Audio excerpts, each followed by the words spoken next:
Hello, friends, and welcome back to Stories About Entitled People.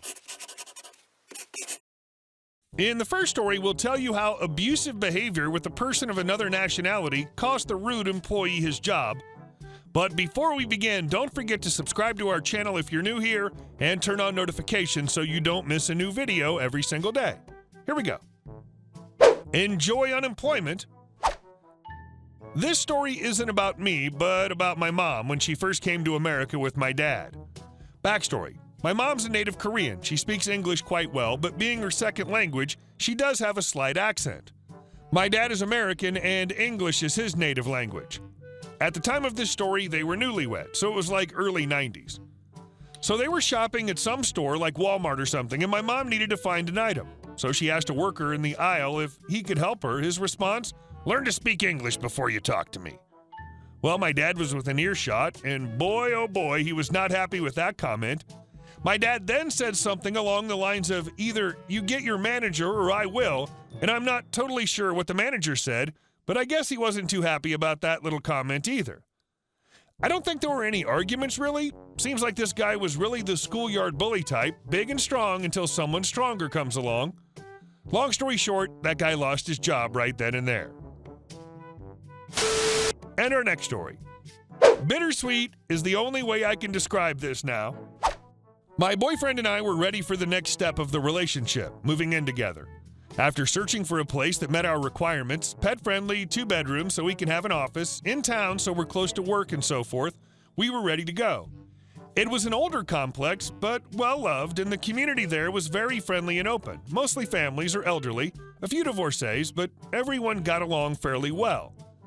The landlady was polite, and when there was a maintenance issue, it was resolved within a day or two. We were happy for the most part. The week we moved in, I was coming home from work in the morning, I worked nights, and one of our neighbors flagged me down and asked for a jump, apologizing for inconveniencing me. I didn't mind at all, as I knew what it was like. We chatted and found out they were a couple living next door in apartment 212 with 2 boys, friendly, hardworking, just doing what they could to take care of things. Their sons came over during our first week there and asked if we needed help with anything, so I gave them a few little chores and rewarded them with lunch when we were done, then ended the day with a round of Monopoly. They soon would be over on our days off to hang out, play cards, games, or just talk.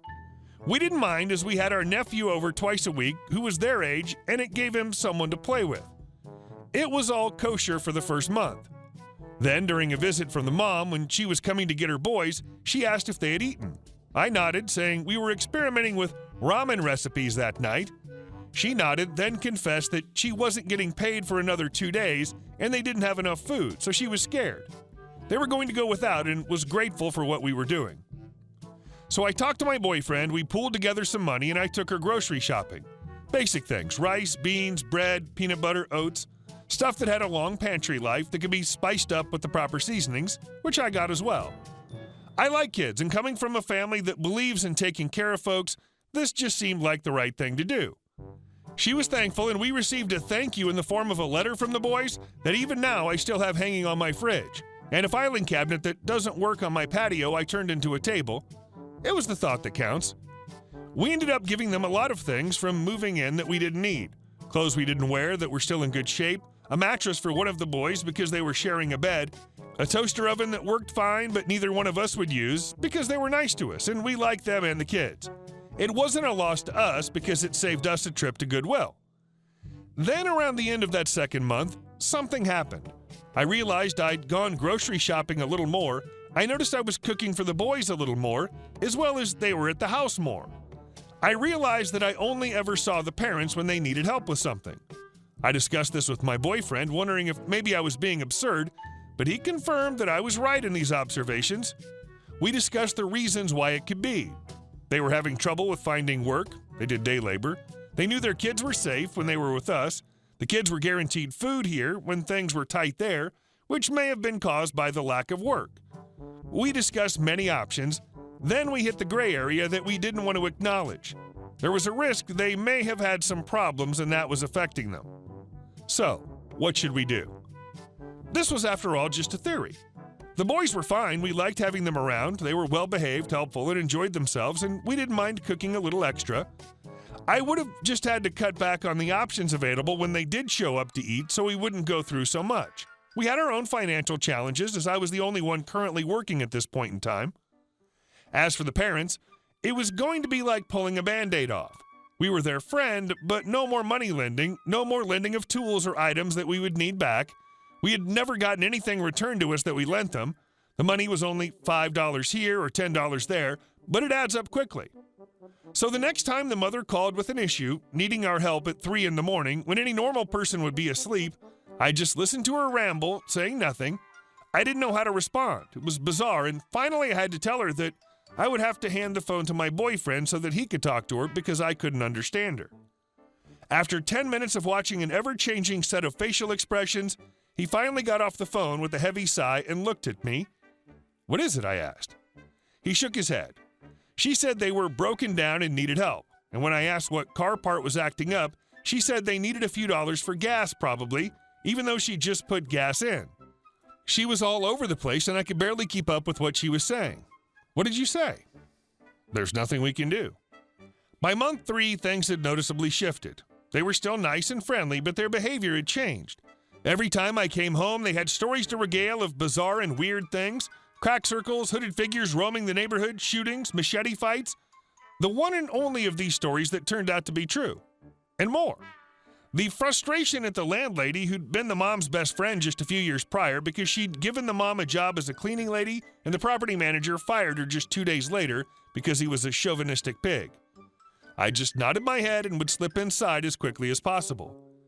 Nearing the end of the 3rd month, I'd gotten into the office to pay my rent. I like to avoid crowds, so I get it handled early. I could tell that the landlady was stressed. We were on friendly terms, and I asked if she wanted to get some air. She nodded, and outside in privacy, she divulged to me a river of stress and wariness caused by the pair in apartment 212. Come to find out, they'd moved in only a month prior to us. The mom having contacted the landlady in need of help, they were about to move into Tent City. The landlady did too, not only helping them get a place, but giving them furniture and assistance, which she discovered was being turned around and sold. They were staying up all night, banging on her door. She lived on site, randomly stating various things, asking for favors, and saying they were seeing thugs and bad stuff happening. It reached a point where the landlady wouldn't answer the door anymore, leaving her husband to do it because she didn't feel safe. Things had hit a catalyst when she found out the assistance program that the mom said they was going to handle their case and help pay for everything didn't even have them on record. She had to cut electricity and condemn the apartment, giving them 24 hours to leave, saying they wouldn't be allowed on the property until they showed up with a receipt confirming they paid their bill. Then she would work out something on the rent because she held out hope that if they paid their bill, they could still get better.